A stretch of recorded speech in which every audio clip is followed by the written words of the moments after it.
हमने ये देखा कि फोर्थ 5 ईयर प्लान में हुआ यूं कि 1971 में पाकिस्तान और बांग्लादेश वाली ट्रेजेडी हुई, जिसकी वजह से उस प्लान को कॉल्ड ऑफ करना पड़ा। उस प्लान के कॉल्ड ऑफ होने के बाद ना उसके टारगेट्स जान सके, ना ही हम उसके सक्सेस और फेलियर्स या उसके आउटकम्स को जान सके।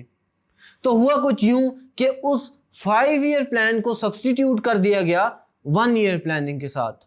यानी अब 5 ईयर प्लान नहीं होंगे बल्कि 1 ईयर प्लानिंग होगी।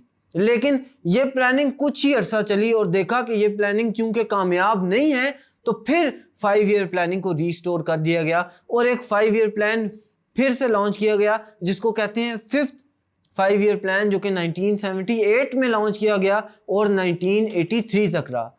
आइए देखते हैं कि उसके क्या टारगेट्स थे। पहला टारगेट उसका यह था कि provision of the basic amenities of life to the people, यानी लोगों को बेसिक अमेनिटीज दी जाएंगी और बेसिक फैसिलिटीज दी जाएंगी।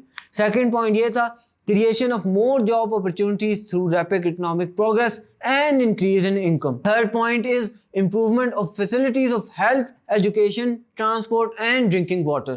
To develop the backwardness areas by providing basic amenities of life, to lay the foundation of long-term development by establishing new industries.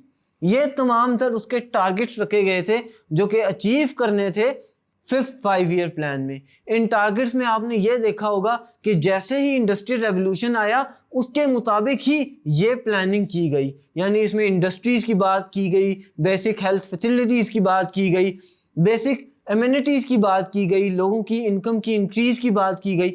ये तमाम तर targets इसमें रखे गए थे। आइए देखते हैं कि ये जब टारगेट्स रखे गए थे 5th 5 ईयर प्लान में, तो इसके क्या आउटकम्स थे। आया ये सक्सेस था या आया ये फेलियर में चला गया। सबसे पहला आउटकम इसका यह था कि GNP enhancement was targeted eight 7%, only 6% कुछ भी अचीव्ड। जीएनपी का टारगेट या ग्रॉस नेशनल प्रोडक्ट का टारगेट 7% रखा गया था, उसमें से 6% जो है वो अचीव कर लिया गया था, which is almost a success कि ये काफी हद तक अचीव हो गया था। सेकंड आउटकम ये था कि 95% of the target regarding agriculture sector was achieve. ये काफ़ी हद तक सक्सेस है कि 95% एग्रीकल्चर के टारगेट जो हैं वो अचीव कर लिए गए थे। थर्ड आउटकम ये था टारगेट्स रिगार्डिंग इंडस्ट्रियल सेक्टर वर नियरली अचीव, यानी जो इंडस्ट्रियल सेक्टर के टारगेट्स हैं वो भी तकरीबन तमाम के तमाम नियरली अचीव कर लिए गए थे। फोर्थ आउटकम ये था कि annual per capita income was increase, जो एनुअल पर कैपिटा इनकम थी उसको भी इंक्रीज कर लिया गया था। फिफ्थ आउटकम इसका यह था कि 93% targets regarding energy sectors were also achieved. Energy sector से रिलेटेड 93% टारगेट्स जो हैं वो भी अचीव कर लिए गए थे।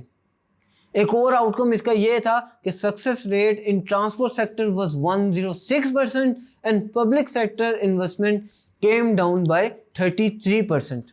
अगर हम इस प्लान को ओवरऑल देखें तो ये प्लान एक बहुत सक्सेसफुल प्लान था। 5th 5 ईयर प्लान में बहुत ज़्यादा सक्सेस हासिल की गई थी। इसकी एक वजह यह है पाकिस्तान और बांग्लादेश चूँकि अलहदा हो गए तो दोनों जगह फोकस भी नहीं करना पड़ा था, सिर्फ पाकिस्तान में फोकस करना पड़ा था। एक ही हुकूमत थी और उसने तमाम प्लानिंग उस हिसाब से की जिसकी वजह से तमाम तर टारगेट्स ना सिर्फ अचीव हुए बल्कि कुछ ऐसे टारगेट्स थे वो अचीवमेंट से आगे चले गए, यानी 100% से ज़्यादा उन्होंने डिलीवर किया, जिसकी वजह से ये प्लान सक्सेसफुल रहा।